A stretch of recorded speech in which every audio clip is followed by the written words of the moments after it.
عدالت کے دن کے لیے ہوتی ہیں۔ بری باتیں برے خزانے سے نکلتی ہیں اور اچھی باتیں اچھے خزانے سے، جو ہم نے دل میں جگہ رکھا ہوتا ہے اس کے حساب سے۔ اسی طرح اگر ہم افسیوں 5واں باب اس کی 3 سے دیکھیں، اور جیسے کہ مقدسین کو مناسب ہے کہ تم میں حرام کاری، کسی طرح کی ناپاکی یا لالچ کا ذکر نہ ہو، اور نہ بے شرمی اور بے حیائی اور ٹھٹھے بازی، یہ سب چیزیں خدا کو پسند نہیں۔ ہم باتوں باتوں میں کھٹا کر جاتے ہیں، ٹھٹھے بازی کر جاتے ہیں، ایک دوسرے کے ہاتھ مار کر اس بات کو کنفرم کراتے ہیں کہ یہی ہو رہا ہے۔ تو یہ چیزیں خدا کہتے ہیں کہ وہ مناسب نہیں ہیں، کیونکہ تم یہ خوب جانتے ہو کہ کسی حرام کار یا ناپاک یا لالچی کی جو بت پرستی کے برابر ہے، مسیح اور خدا کی بادشاہی میں کچھ میراث نہیں، اور تاریخ بے پھل کاموں میں شریک نہ ہو، بلکہ ان پر ملامت ہی کیا کرو، اور جن چیزوں پر ملامت ہوتی ہے وہ سب نور سے ظاہر ہوتی ہے، کیونکہ جو کچھ ظاہر کیا جائے گا وہ روشن ہو جائے گا۔ اور جہاں کہیں آپ دیکھتے ہیں کہ یہ چیزیں ہیں غلط ہیں، چاہے وہ کوئی آپ کا فرض ہے، میرا اور آپ کا فرض ہے، ہمیں اس کی تصدیق کرنی ہے کہ نہیں یہ غلط ہے، ہمیں نہیں کرنا۔ ہم سننے کے بھی خطا کار ہو جاتے ہیں، نہ برائی کی جائے، نہ برائی سنی جائے۔ میں ہر وقت اس بات پہ کہتی ہوں کہ خدا اپنے پہرے بٹھا دے ہماری نظروں پر، ہماری سوچوں پر، ہمارے خیالوں پر، تاکہ ہم کبھی بھی گناہ نہ کریں، بلکہ گناہ کے راہوں سے کنارہ کریں۔ ہر ایک چھوٹی بات، ہر ایک، خدا کہتا ہے ہر ایک نکمی بات جس کا کوئی مطلب نہیں، ہم بیٹھ کے باتیں کرنا ایک دوسرے کے خلاف، اپنے بہن بھائیوں کے، اپنے عزیزوں کے لیے، خدا کہتا ہے وہ عدالت میں ضرور قصوروار ہوگا۔ اسی طرح اگر ہم واس میں دیکھیں 12 باب اس کی 14 میں، کیونکہ خدا ہر ایک فعل کو ہر ایک پوشیدہ چیز کے ساتھ، خواہ بھلی ہو خواہ بری، عدالت میں لائے گا، یہ خدا نے کہہ دیا ہے، اور اس کے منہ کی باتیں ہیں نہ ٹلی ہیں نہ ٹلیں گی۔ اسی طرح اگر ہم دیکھیں زبور 1 اس کی 4 اور 6 آیات میں، شریر ایسے نہیں بلکہ وہ بھوسے کی مانند ہیں جسے ہوا اڑا لے جاتی ہے، اس لیے شریر عدالت میں قائم نہ رہیں گے، نہ خطا کار صادقوں کی جماعت میں، کیونکہ خداوند صادقوں کی راہ جانتا ہے پر شریروں کی راہ کو نیست و نبود کرے گا۔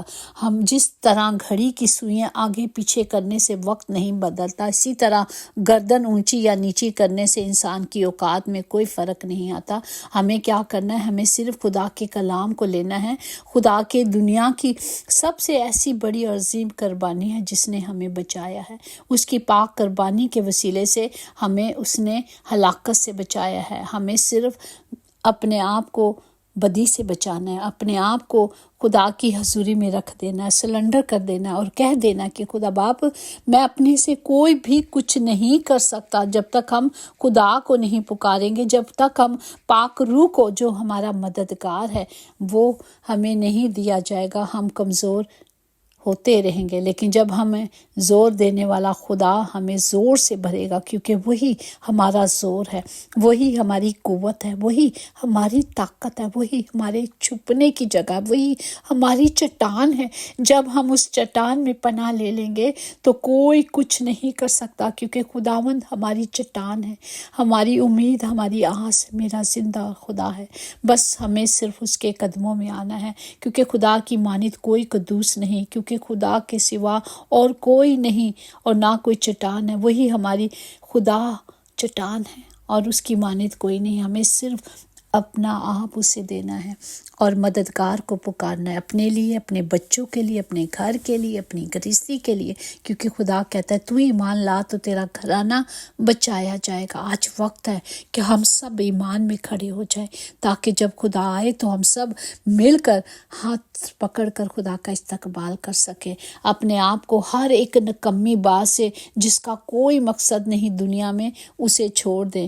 ضروری نہیں کہ ہر کوئی آپ کو سمجھ سکے، ترازو صرف وزن بتا سکتا ہے، آپ کا معیار نہیں۔ ہمیں دنیا کو نہیں خوش کرنا، ہمیں اپنے زندہ خداوند خدا کو خوش کرنا ہے، اور باپ کی خوشی کو پورا کرنے کے لیے صرف زندہ کلام کو لینا ہے، کیونکہ خدا کے منہ کی باتیں ہیں کہ آسمان اور زمین ٹل جائے گا لیکن میرے منہ کی باتیں نہیں۔ اور خدا نے ہی کہا ہے کہ خدا سے جو محبت رکھتا ہے نا وہ پریشانیوں سے اسے دور کرتا ہے، اور ہم دیکھتے ہیں کہ خدا کے منہ کی باتیں پوری ہو رہی ہیں۔ خدا نے کہا کہ گھر گھر انجیل جائے گی، اور خدا کا کلام جو دنیا میں پہلے نمبر پر بائبل، جو آج کل 500 کروڑ بائبل جو ہے وہ دنیا میں بکی ہے، یہ ہمارے خدا کا کلام ہے، اور خدا کی منہ کی باتیں ہیں جو اس نے کہی ہیں وہ نہیں ٹلیں گی۔ زندگی بہت عجیب ہے، ہم کسی بھی چیز کے بغیر آتے ہیں اور پھر ہم چیزوں کے لیے لڑتے ہیں، پھر ہم ہر چیز چھوڑ کر بغیر کسی چیز کے رخصت ہو جاتے ہیں۔ ہمیں صرف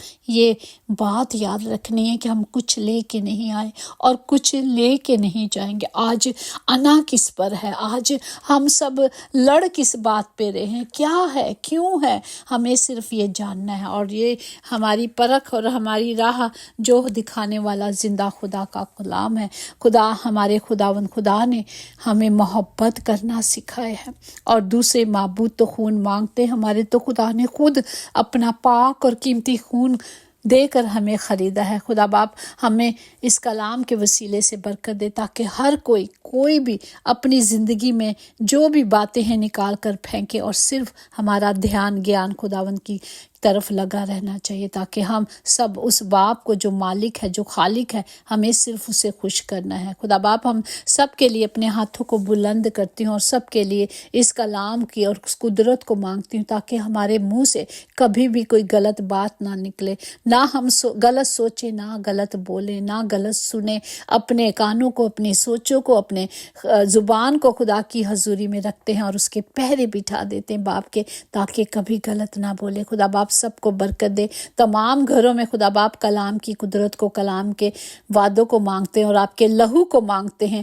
جو ہم سب کے لیے بہایا گیا، تاکہ سب اس کی پناہ میں ہم محفوظ رہیں۔ خدا باپ سب کو برکت دے، خدا باپ سب کی حفاظت کرے۔ یسوع نام سے ہم سب مانگتے اور پاتے ہیں، آمین آمین لکھا کریں، کیونکہ جب ہم کلام پہ متفق ہوتے ہیں تبھی تو خدا کا کلام ہماری زندگی میں پورا ہوتا ہے، کیونکہ خدا نے کہا جہاں 2 یا 3 ہم کتنے سارے ہیں۔ اور اگر ہم کلام سنتے ہیں، اگر میں کلام خدا مجھے دیتا ہے اور میں آپ تک پہنچاتی ہوں، کیونکہ یہ خدا کے منہ کی باتیں ہیں، اپنے سے کوئی کچھ نہیں کر سکتا، تو ہم سب کا کلام سن کر آمین لکھنا فرض بنتا ہے، کیونکہ ہم کلام سن رہے ہیں اور ہم تک کلام پہنچ رہا ہے۔ یہ بھی خدا کا فضل ہے۔